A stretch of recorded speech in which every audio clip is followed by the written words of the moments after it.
love. That feeling of comfort and joy that makes your heart go pitter-patter so you want to shout it from the rooftops. Or on YouTube. Well, here's my confession. I love Mickey's Toontown.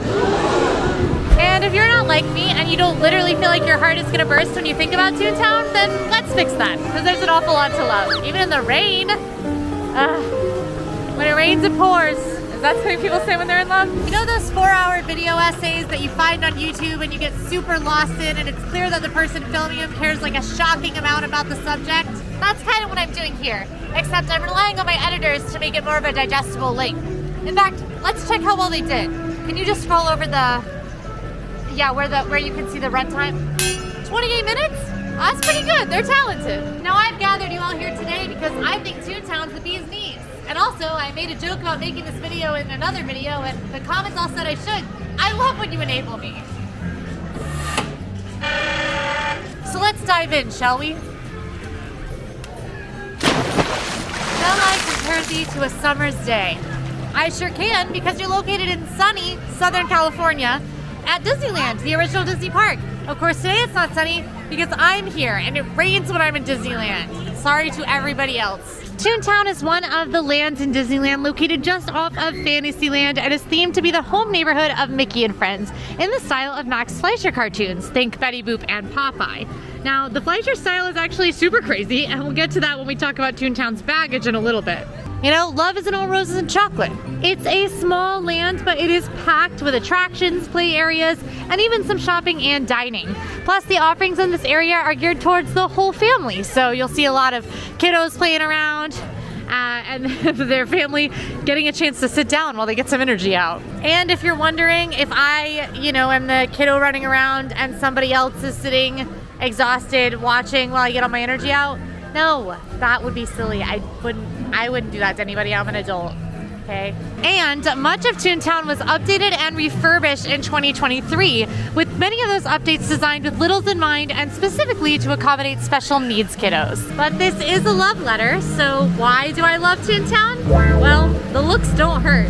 There is something so wildly satisfying about the larger-than-life, colorful, organic shapes of Toontown. The buildings all have that slapstick quality about them, and there's the Toontown Hills in the distance. The colors are bright, and the music is classic and fun. So I'll show you some of those things that make the beauty of Toontown a good reason to love it. There is no better place to show off the wonderful aesthetics of Toontown than right under the Toontown Hills at Mickey's house himself. Mickey and Minnie's house are both houses that you can fully walk through.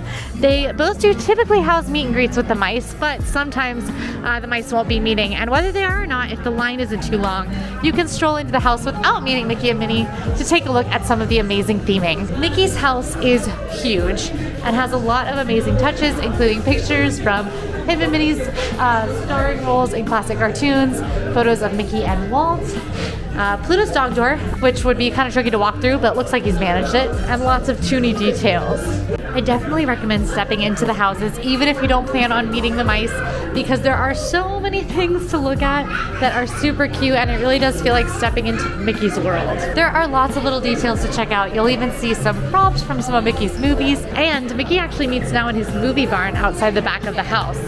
There's lots of seating in here, which since it's a little rainy is super taken up right now, but usually with Mickey meeting, the line kind of doesn't start until far past this point, and you can kind of hang out in Mickey's house as much as you wish. I really do love it in here. I think the theming is so spectacular, so nostalgic.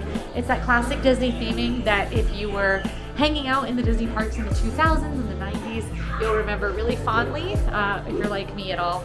So that is part of the reason why I love Toontown so much. Once you make it through Mickey's house, you head out into his garden and into his movie barn, which is where Mickey gets to making all of those shorts that you know and love. When you get in here, you will see a lot of those props from some shorts that you might recognize. You'll see some chickens balking away. And there's a super fun section here, which is some of the prop sections and costume sections. The stable of stars. You can see that Donald has been doing some set painting, and it looks like he's maybe gotten a little bit mad. I actually don't even know how you embed a paintbrush in a canvas like that, but he's got a temper. And when you fully explore the movie barn, you'll find yourself close to meeting Mickey Mouse himself. So there's a cute little screening room where you can watch Mickey shorts while you wait to meet Mickey. Another super cute theming spot here in Toontown is Minnie's house, of course, right next door to Mickey's. Mickey and Minnie are married, fun fact. You'd think they are, but they are not. And you got Minnie's welcome mat, and then a super themed house that you can come in and take pictures in and look around. There's tons of cute details, nods to old Disney animation. Even you can listen to her answering machine. You can find Cassie in here crying. I'm just so grateful. Sorry, go ahead. What are you grateful about? This you're being in love with Toontown because brainwashed me into being in love with Toontown. You want to know what my core memory in here is? It's the holographic cookies. That's your core memory? That's my core memory. My core memory is I have these really cute home videos of me just playing in here with my mom and sitting here and my dad taking me. And it just makes me feel really great. If this isn't how you're reacting at the end of this video, then you need to watch it again. My core memory in Minnie's house, I have many pictures of me with these cookies trying to grab them. They're holographic and you can't grab them because they're not real. They used to have those cookies at Mickey's Toontown Fair. Those holographic cookies really excited me as a child, and I love that I can still see them here because they're very core memory, sit in my brain forever kind of thing. So I love those, and all of the Minnie's house details are super adorable. Part of those looks of Toontown. Also, they play an instrumental version of Eye to Eye in here from a Goofy movie. So, Mickey Mouse Clubhouse and tons of other classic. Who are we looking for? Who are we looking for? Weasels. Oh my gosh, I'll keep an eye out. Maybe the wrong side of town. Yeah, I'll keep an eye out. I'll tell you if I see any. Thank you. Now, Mickey and Minnie aren't the only Toons who live in Toontown. You can also find Donald and Goofy's house. You've got Donald's Duck Pond, which is part of the play area, and you'll see Donald's ship that he lives on, the Miss Daisy. And just next door, you will see Goofy's Fun House, which is part of Goofy's How to Play Yard. A super fun interactive space, definitely geared toward younger kiddos, but it is so fun to stroll around here. And into Goofy's house, because he has got some interesting contraptions going in there, I'll tell you what. It's also super fun because in his backyard, you've got Fort Max, where you can see Max's Powerline costume is hanging up to dry. There's a Powerline banner hanging on the roof. Now, I don't know why there's jelly bean jars on his lamps, but it's Goofy. What are you gonna do? Goofy's house is super cute. There are pictures of Goofy and Max when he's growing up, which is so fun. Max's grandma, and lots of fun contraptions for kiddos to play with. It's a little noisy in here, but pretty fun to see Goofy's house come alive. The weather is super weird. I don't know if you can tell, but the sky's clearing up in some areas, but it's still really raining and the sun's really shining. It's weird. One of those new areas of Toontown is here at Centennial Park, which is this little park area with rolling hills and these roots in the ground under this celebration tree. This is a great spot for kiddos to run off some energy. I always see them playing, climbing on the roots, running around, and that's what it's made for. So it's pretty awesome to just have a place where kiddos can just get some energy out in Disneyland, because they can get tight and crowded in other parts of the park. And another way that Toontown's got the looks, the photo ops. There are so many fun photo ops in Toontown. You've got the fire engine, you can climb on board. Even just taking pictures in front of a lot of the buildings can be super fun. There's tons of details, like the caution falling safe from the safe company, where a safe has clearly fallen. There's spots where you can lift impossibly heavy weights, and even a jail, where the bars get a little bendy at the dog pound. Hopefully Pluto's not gotten himself locked in there. But hey, looks aren't everything. Luckily, Toontown's got quite the personality too. Outside of the play yard and the explorable areas, Toontown's also got some rides and some thrills, which is pretty darn cool. Now, we talked a little bit about those character meet and greets, but at Mickey and Minnie's houses, you can meet Mickey and Minnie. You will also typically find Donald, Daisy, Goofy, Pluto, and even Pete and Clarabelle out meeting in Toontown. I was hoping we might see Pete today, but unfortunately the rain does keep our Toon friends inside typically. Another thing the rain stops is the Chip 'n Dale Gadget Coaster. This is the kiddo coaster in Disneyland. It's a great starter coaster, surprisingly fast, surprisingly definitely fun, and it is themed to Chip, Dale, and Gadget. It's a blast. It's located back here in the corner. You can see some of Gadget's inventions, and of course Chip and Dale causing some chaos as they are wont to do. But it's a super fun ride. It just does close in the rain, so just a warning. And there are 2 more rides in Toontown. There's Roger Rabbit Cartoon Spin, which is a attraction themed to Who Framed Roger Rabbit, with Roger and Jessica Rabbit and the Weasels, where you spin, but it's a dark ride that kind of tells a post-Roger Rabbit story. Jessica's a detective now. We're going to talk a little bit more about that one when we get to the baggage. You know, I'm trying to avoid it at this time, but we got to talk about it at some point. There's also Mickey and Minnie's Runaway Railway. This is a newly opened attraction in the El Capitan Theater. The story of the queue of this ride is that you are headed to see Mickey and Minnie's premiere of their new Perfect Picnic, just like over in Disney's Hollywood Studios if you're a Disney Worlder. But the queue at this ride is a whole lot more interesting in Disneyland, with tons of prop displays of different props that have been seen in Mickey shorts and Mickey films over the years. It is such a fun queue, absolutely worth not skipping the line to see the queue because there are so many fun details. And then the ride has Mickey and Minnie trying to help you as you are in a runaway train through all sorts of different environments. You're under the sea at one point, in the city, in a desert, in a dance class. It's a super fun trackless ride, very interesting, and definitely a great addition to Toontown. Adds some more of that personality. You know what though? All this talk about Toontown has me reminiscing on how we first met. And to go back to how we first met, we have to talk a little bit about Mickey's Toontown Fair in Magic Kingdom. Or it was in Magic Kingdom. When I was growing up, Magic Kingdom had its own version of Toontown called Mickey's Toontown Fair. As you might know, Magic Kingdom is my home park. My first trip to Disneyland was last year when Emma and I tried to go to all 6 Disney parks in the country in one day. You can see that video on the channel now. But Toontown was around one way or another well before it was Mickey's Toontown Fair in Magic Kingdom. It opened in 1988 as Mickey's Birthday Land, and then later became Mickey's Starland, Mickey's Toyland, and finally Mickey's Toontown Fair. Now, while all that change was going down in Florida, Mickey's Toontown officially opened in Disneyland in 1993. But as the story goes, it had kind of always been here. The original story of Toontown is that this was always the neighborhood that Mickey and his friends lived in, and when Walt was looking for a place to build Disneyland, Mickey pointed him to some nearby orange groves to build the park. Then Mickey and his friends had a pretty short commute to head over to meet guests over in Disneyland Park. Then in 1993, they decided, hey, why don't we open up Toontown to all the guests, let them all come visit our neighborhood. They dug a tunnel next to It's a Small World, and that's how you enter Toontown today. Now, when Mickey's Toontown Fair came about, the story over there was that it was Mickey and Friends vacation home. So sometimes they lived here in Disneyland, and sometimes they went over to live in Disney World. Then in 2011, Mickey's Toontown Fair was replaced with Storybook Circus, which is what you'll find in Magic Kingdom today. Now, I loved Toontown when I was a little kid. It was like my favorite thing ever, of course, because it was geared towards my age group.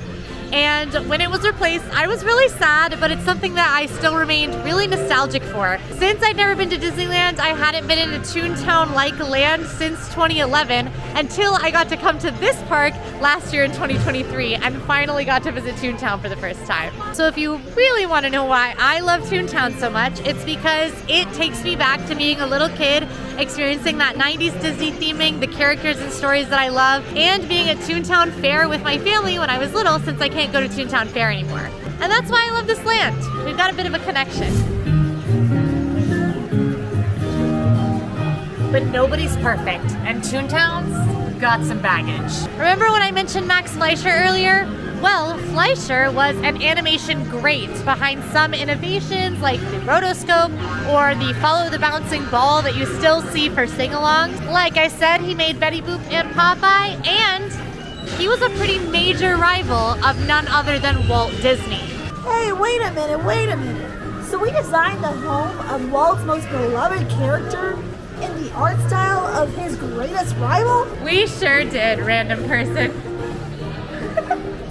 Why would we do that? Well, as you might know, it all started with a rabbit. Roger Rabbit. Toontown was conceptualized after the wild success of Who Framed Roger Rabbit, a movie that is a personal favorite of mine. And if I had to guess, probably our editor who's editing this right now also loves it. I actually don't know that for sure, but I know it for sure. Though the movie is a Disney movie, it featured non-Disney characters like Fleischer's Betty Boop and Looney Tunes, Daffy Duck, and a whole lot more. And audiences loved it. The combination of live action and animation was groundbreaking, and only Rain Man beat it for the top grossing movie of 1988. With 3 Academy Awards, it helped to lead the Disney Renaissance and reignited a global passion for the golden age of animation. So naturally, Disney thought, well, that made money. Let's put it in the theme parks. The movie used Fleischer's style to help merge the world of Disney tunes with the other tunes in the film. And what was born was the tune styling that you see around me and think of when you hear tune today. And that gives us even more reasons to love Toontown, because it really is born from a love of animation, and not just Disney animation either, a love of the craft. It's also pretty cool, especially when you consider how the various Disney tune stylings still all fit in the Toontown art style. Take the cue from Mickey and Minnie's Runaway Railway, which has Mickey's Roadster Racers and classic Mickey cartoons all living together in the same style. But if you're familiar with the Roger Rabbit film, you might know it's not always as PG as you might think of Mickey and Friends. And that resulted in a bit of a darker side to Toontown. Kind of a dark and seedy side, honestly. That's right, Toontown's got a seedy underbelly. Nobody's perfect, remember? Roger Rabbit's cartoon span is the attraction we talked a little bit about earlier, but one thing that I really love about this attraction is the queue. It is an amazing queue that takes you through the darker alleys, the backside of showbiz in Toontown. You see Jessica Rabbit's dressing room, and you see a little bit of the crime side of Toontown too. I hate to admit it, but that seedy Toon Alley just makes me love Toontown even more. So yeah, Toontown's pretty multifaceted, but it's not just light and dark, it's also got some pretty interesting interests, we'll say. Toontown loves a bit of travel, and because of that, you will find a train station in Toontown as well. It's actually just outside the gates of Toontown, and it is how you'll get to the other Walt Disney World Railroad stations around Disneyland, with stops on Main Street USA, Frontierland, and Tomorrowland. And Toontown isn't just in Disneyland. Even though we don't have Mickey's Toontown Fair in Disney World anymore, there are other Toonlands around the world. Tokyo Disneyland has its very own Toontown that is basically a mirror image of the Toontown here in Disneyland. And Disneyland Paris has Toon Studio, which is another Toon-based land. And just so you know everything there is to know about Toontown, let's talk a little info that's good to know if you want to experience the love of Toontown for yourself. Due to its proximity to where the fireworks are launched in Disneyland, on fireworks nights, Toontown does close at 8 and reopen at 10 p.m. So that's something to keep an eye out for. And you can find a couple of food locations in Toontown with Cafe Daisy and Good Boy Grocery. All I will say, cooking's not really Toontown's strength. You might want to head to other lands for food. The food's okay, but it's nothing to write home about. But you know, with any love, you really get attached to the little things. For instance, I think it's absolutely so interesting that when it rains, since that's such a rarity in Southern California, unless you're me, the Toontown crossover can flood.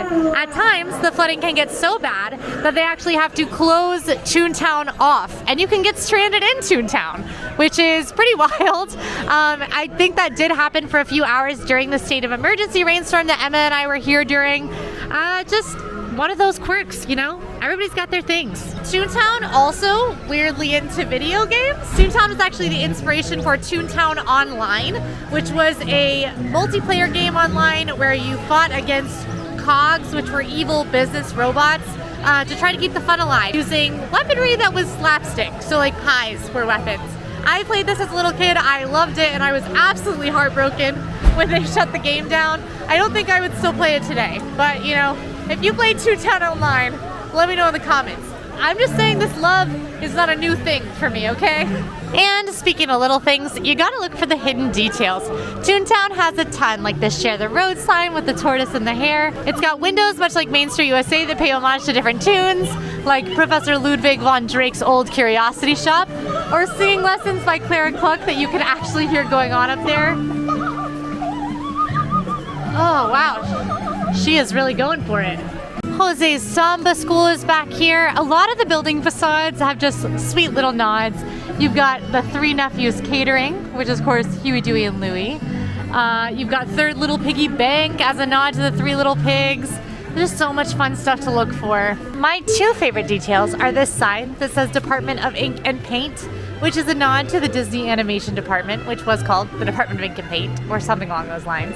And I love looking at some of the Toon products like woodchuck cookies, Warful Mix, Bagel Boys, and my personal favorite, the ABC soup, which is on sale from a Goofy movie that Goofy and Max spell little messages to each other in.